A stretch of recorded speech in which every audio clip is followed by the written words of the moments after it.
Katala Fatilo Samoa Entertainment TV mai pia ili nei fo i tula ai si mai pafonga. Ele fa alo laval sauna ngal fai pulo le tumalo falata le fionga alevena. Ile pale mene ole solulu le vanso nei. Ile te talo tuaile il malo le fa se ave esele tula fona o sai sai ti ai fai pule i lalo o se vaenga fa upfai. Lau fionga al fontalai. O te tautala lava male, fai tete male ava tele. O le tula fono len pasi nei fato pe tope a nei. In o lea umal pa inga lea. In o wa.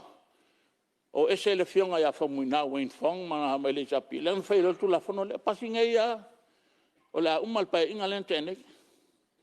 This is an discrimination moved by the former government. Kaunga ese kula fongo lea. Na me la fionga foi foi lo pa ki pa wa loa. E ke vea kwa leo ki mea e ngofoia. No can, like the Americans say. Lau fionga al fonga talai, o manatua na sui fai pule e faleaka e le faia. Tu atu pe taftafa al malo. Wale fato fala inga. O lewa, o tu la fono te unga whenga palota. Lewa alu te mine. Le awala tuai se fautuanga il tato. Tato malo. O saunanga tu sa ole maotai tu ai ngā leo o lo fia whaafonga tu iai tu malo.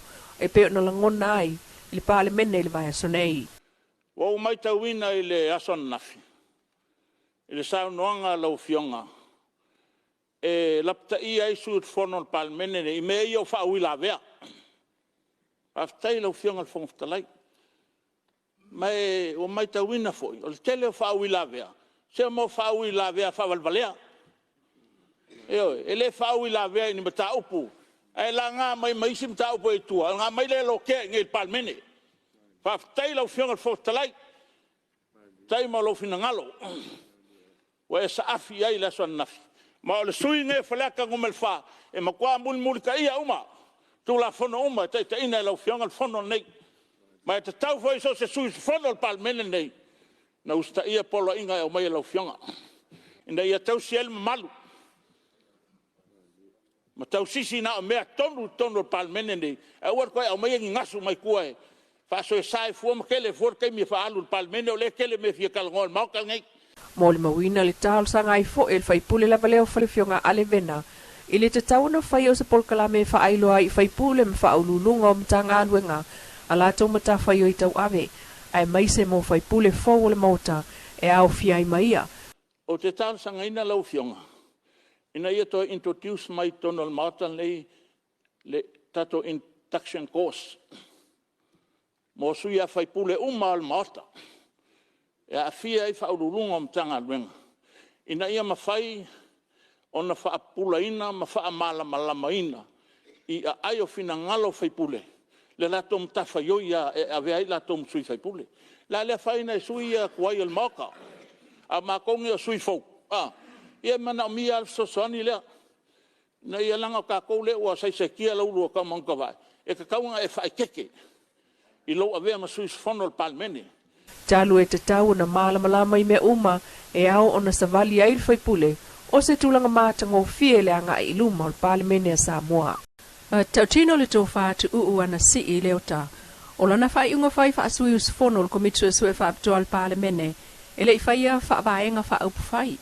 Esa ia mulmulta ialan tautonga ia whaatino ai ona tūte male ami o tonu. O le lea saini o se sui al komiti. O lana lea whaitalia. Wha sui al komiti. O se sui mamalu al palmene. O lo la saini e leo se whaasang tau se vaenga wha upwhai. Esa te iala lava lau tau tinoga. Ino o wha tautoa au wha whaipule. Ia whaia mal wha maoni o tiute. Ia fisosani mai le tua ia tau. O pwel tusi, ai loa me tau na whai ale whaia, le akasala lea i luma le tua. O le tō whaatu uan si o le whai pule le tū malo si umu e le vaenga wha upu whai le HRPP. Pei tai o lana wha leo le mta upu le suesu e ngal komiti wha apto al pāle mene.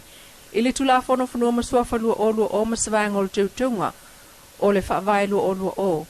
Na ia saini ai le lipoti o le lātou komiti a wā sāsāo wha iai maia.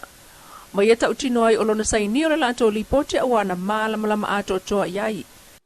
Iai mau e whapea iei sui le saini.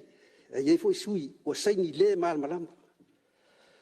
O le vai liu le alau fionga le fungutalai o te fia pa iai. O te le alo lai se ato se la au. O te tau tino atu au le isi sui na o saini li poti e komiti. Sa o saini malo malamalama. Male mau tinoa.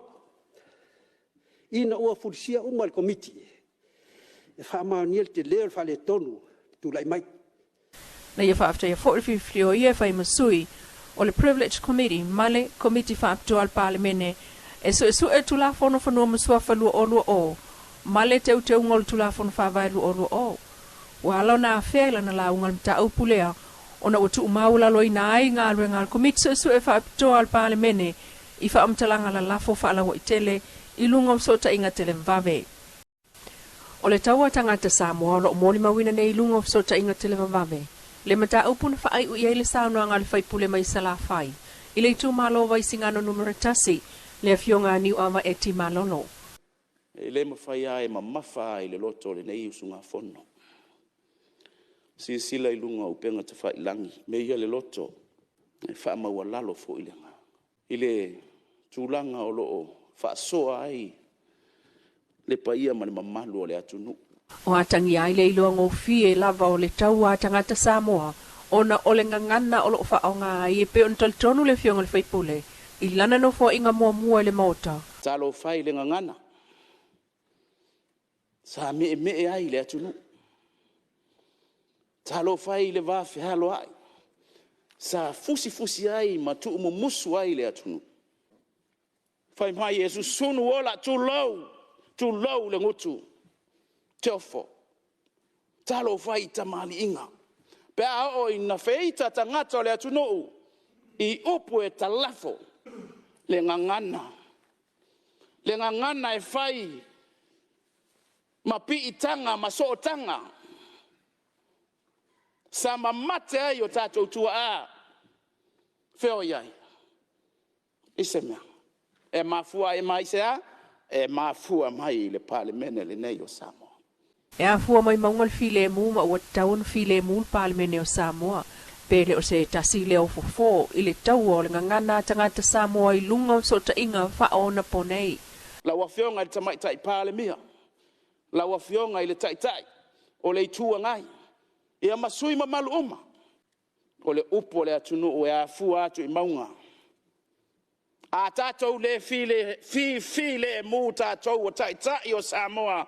E le mawhai o na file mu tangata o le atunu o le nei o Samoa. O se wha olo ma au. O se tu o lalo foi. Taitai o Samoa. Tatou file mu.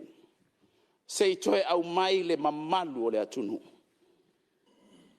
Ua ha mata o na mou atu.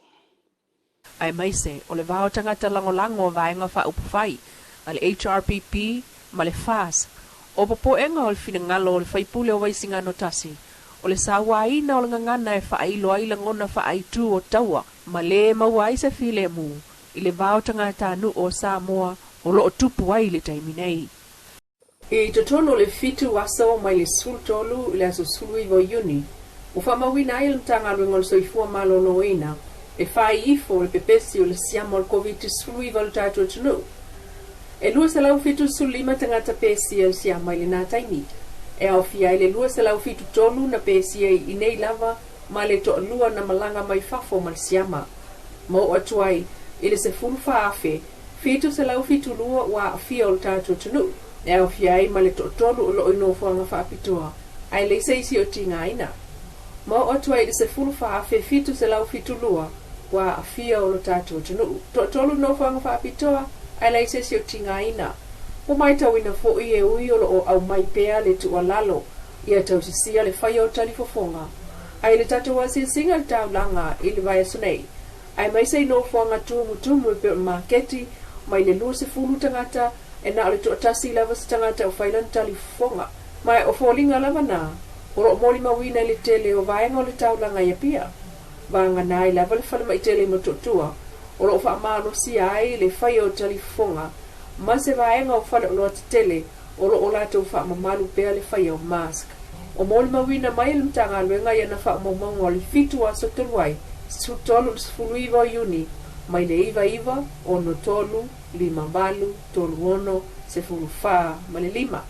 Ma le tusa o le lua se lau afe le whaita wa whai o tātou tangata e o mai nei, se fulu wha afe fitu se lau fitu lua tangata o whaamawina le PCN siama, ma mōli mawina foi, le iai o tangata e le i whai alawa ni tui pui pui, pe te e fo i le whai o tui pui pui, e o mai nei, o lo o manuia lava lato, e le i PC ai siama. Lo Samoa Entertainment TV mai pia mas whaapopo ngai le aso ataiao, i le anoko le tua, ai whasoi fuana.